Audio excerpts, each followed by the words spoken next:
Good evening. I'm here with Reverend Redden. Now, the buzz of the town is what's going on right now here in Miami. It's something that's, people tried to do similar things like this before, but they talked about it and, oh, we're going to do this and we're going to do that. But we're sitting right here next to a gentleman who has made it happen. Now, as to what I'm talking about, if you are watching social media and the local news, this gentleman here has brought one of the heavyweights in the secular community to try to see what we can do about this violence thing. When I say this violent thing, I'm not trying to take it lightly because, come on now, kids are killing kids out there. And no one has all the solutions, but we're working on it. So let me turn the mic over to this gentleman here who's just doing such a wonderful thing in our community. Man, thank you. I really appreciate you bringing me on and giving such high regards to us. The reason why we've launched this initiative because kids are killing kids. There's too many stray bullets. Bullets have no eyes, and so what we've decided to do was to bring in the Fat Joes, bring in the BIRDMANs, and to bring in the national rap artists because rap music has had. For many years, a great influence over our children. And so now we brought them in to kind of try to undo some of what's been done, possibly through some rap music. Well, I'm sure you're probably taking a lot of heat from the Christian community because you are a pastor. Yes. You are a presiding pastor. What's your church? New Beginning Missionary Baptist Church in Miami Gardens, Florida. Where exactly is that located? 2125 Northwest 155 Street. I mean, what have you heard from the naysayers so far? We don't want to keep negative, but we need to educate. Education is the key to what we're doing here right now. Well, the thing about it is that anything you do, especially when it's productive and when God has his hands on it, you're always going to get naysayers. Even Jesus had naysayers. But at the end of the day, like you said, we're not going to focus on the naysayers. We're going to focus on the ones that's standing with us. Because at the end of the day, it's not about what nobody says. It's about how we can get control of our children and over these great horrific crimes and murders that are being experienced in our communities. I understand we have some footage from just last week of one of these rallies you put together. Can you introduce this clip so I could show the audience what's going on? Yeah, on this clip, we had BIRDMAN himself from Cashmoney Records, CEO.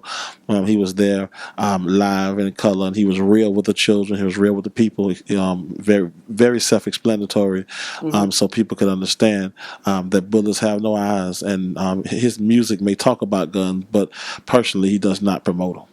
Okay, well, just take a look at the screen right here, and you'll see the great work this gentleman right here is doing in our local community. How many of you want to be CEOs out here? How many of you want to be CEOs out here? Okay. All right. So listen, this is what we're going to do. We're going to open up the floor for BIRDMAN now. He's going to talk to us. Y'all get down tonight. And also, he brought his daughter with him. Y'all, come on, give it up for her. Listen, we're going to open up the floor. Question that you asked them that we pertaining to sensible question about the violence and all that stuff, and it have to be related to why we're here. We're not here to do no interviews. We're here to just try to sharpen each other and to keep kids on the right track. Okay, y'all? Amen. All right. Come on, put your hands up for BIRDMAN. Come on, y'all.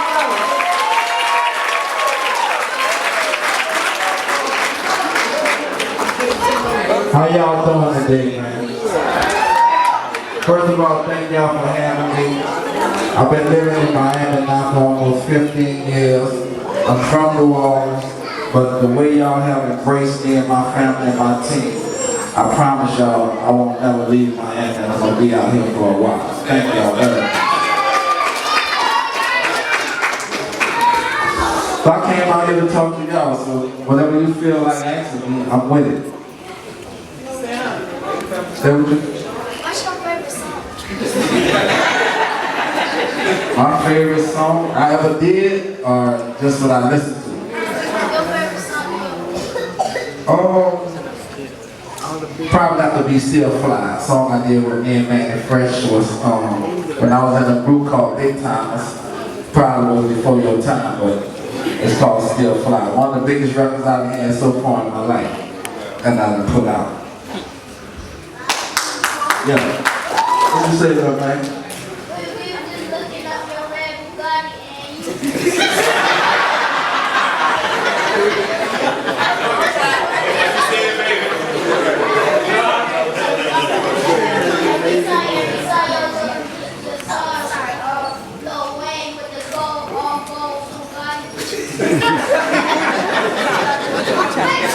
That's a lot of hard work, you know. The Bugattis cost $2 million a piece, so we worked real hard for a long time to be able to accomplish that. So it's not unaccomplishable. You just gotta go for it. Yes, you know. Okay, I'm gonna try to put us back on track, backing up the casket of why we're here. Granted, it's understandable talking about the Bugattis. That's not why we're here. We are here to find out your perspective and your emotions, since you have been in Miami for 15 years. What is your take on all of the violence and the idea that we're losing our children every day? Like literally right now, as we're crowded around in this room and keeping it real, we're here to see you. But trust me, somebody's police department just went to a street corner because somebody's child's been shot. Every story is not going to make the news like Amadou Diallo, like Oscar Grant, like Trayvon Martin. What's your perspective? I think I grew up in a boys' home. I lived 4 years of my life in a boys' home with no family, no parents. So I understand the mindset of being confused. Just a young man, I grew up as a young man with no knowledge of what's happening outside. I thought growing up in this project, this is the way we're supposed to live. Run from the police, shoot guns, be disrespectful. I thought this was the way of life until I was taught different.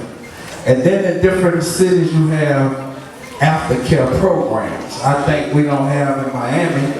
Even when I go back home to New Orleans, we need to start more aftercare programs so the kids after school can have something to do. I have a prime example with this young boy I just signed named Jay Soul. He's from Toronto.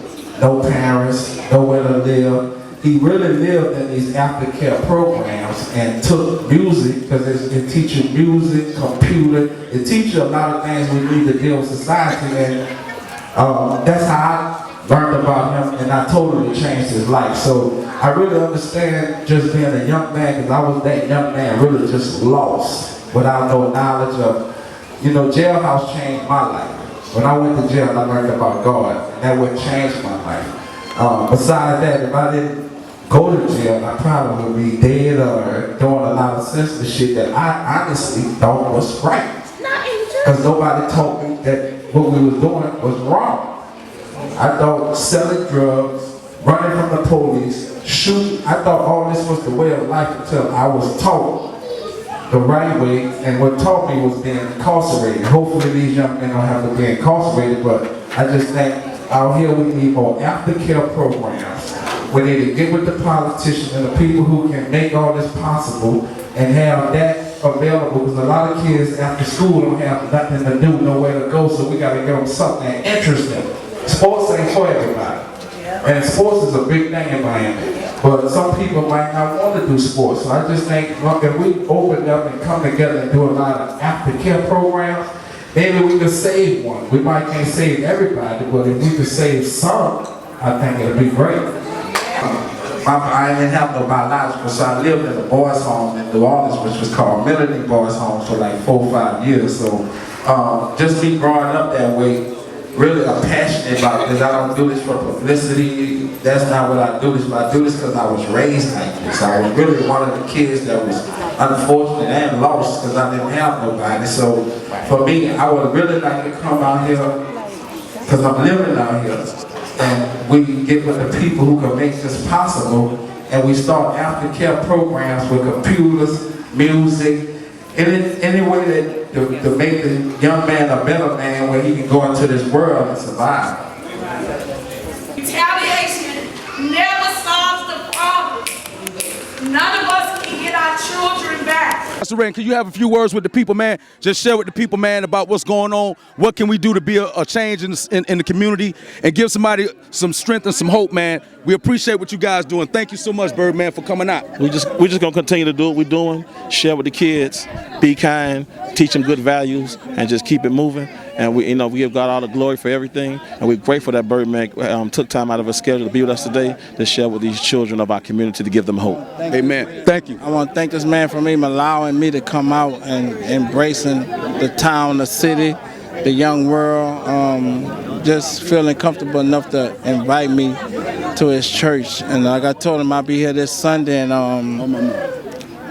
I respect this because I come up in this culture. I come from the projects. I come from this life. I was in a boys' home like 4 or 5 years of my life, so I respect what he's doing, and just by him trying to help. He don't have to help, he want to help. So that's two different situations. So I just respect him for doing that. And man, and I respect you, man, because you didn't have to come out here and take the time out of your schedule, man. And I had a question, I had an important question because myself, I've been out here in the streets. Actually, I ran the streets of Miami Gardens, open locker right around the corner from here. I sold drugs in the Triangle. I gang bang. I grew up in Compton, California. So I know the lifestyle. And when I was looking at your Instagram, man, I noticed, man, you got 2 million followers, and you got power in your tongue. You know what I'm saying? You could be the difference, man. You could be that click, that light bulb click on. Because we trying to get to the hitters, man. We trying to get to the shooters. That's what we really want to go after. These little kids out here, man, they stand a chance to make it. But we trying to go after the ones that are already out here, man, trapping and snapping. You know what the lifestyle is like, man. And those are the ones that we trying to reach, man. And we just trying to get a solution to how we can reach those. How can we penetrate the gangs? How can we penetrate the drug clientele and whatnot, and go in there and let's see how we can conflict resolution. Because at the end of the day, Birdman, you know what it's about? It's about respect. I followed Minister Farrakhan, bro. So I listened to him really today, and he was like, we got to wake everybody up. We got to educate you to what's going on. Wake 'em up? I mean, just by education. I think even in my life and my time, I was a lost soul. So you have so many lost souls, and we just got to educate them to, what's going on in society, my nigga. I think that's a big key, and it starts with parents, with their kids, and it's way bigger than us, but we just got to just keep working hard and don't give up. Never not give up. We just got to keep fighting. And back to you, Pastor Redden, you my kind of preacher because you're not scared to step outside the box. You're not scared to be controversial. You're not scared to be radical. And I appreciate soldiers like you that are out here, man. And I just wanted to ask you a question, man. What made you decide to collaborate with an artist like Birdman or Fat Joe? What led your spirit to go in that direction? I'm from the streets, as everybody know. I done did everything out here. I done, made money at the age of 16 years old running these streets back and forth, Carolina. So, I done been in jail, done been indicted, done been beat charges out on bond. So, I deal with people that can relate, and right. Birdman can relate. So that's what it is. It's 100. So we just thank God for this, and that's what it is. We're gonna keep punching, doing what we got to do. Hey, man, I appreciate the interview, man. Urban Missionary TV, man. We signing out, man. Thank you for your time, Birdman.